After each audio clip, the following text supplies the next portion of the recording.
പ്രായമായ ആളുകളെ ഞാൻ കുറ്റപ്പെടുത്തുന്നില്ല. മുൻതലമുറ ചെയ്ത് അവരും ആവർത്തിക്കുന്നു എന്ന് മാത്രം. ഏതോ ഒരു പാർട്ടി കഴിഞ്ഞാണ് ഇവർ വന്നതെന്നല്ലേ നമ്മൾ കേട്ടത് വേലപ്പാ. അന്ന് രാത്രി പാർട്ടിയും കഴിഞ്ഞ് വന്ന മേയറും MLA യും ഒരു 1.5 അടിച്ചിട്ടുണ്ടായിരുന്നോ?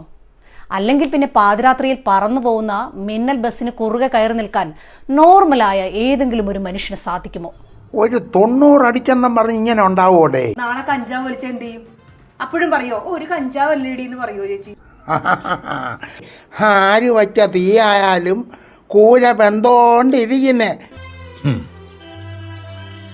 സഖാക്കൾ കാണിക്കുന്ന പോക്രിത്തരങ്ങൾക്കെല്ലാം ന്യായീകരണ ക്യാപ്സ്യൂളുമായി വരുന്ന റഹീമിനെ പോലെയുള്ളവരുടെ ഉളുപ്പുണ്ടല്ലോ, അതാടോ അന്തംഗമ്മികൾക്ക് കിട്ടുന്ന ഏറ്റവും വലിയ ഭാഗ്യം. വരട്ടെ കടക്ക് പുറത്ത്.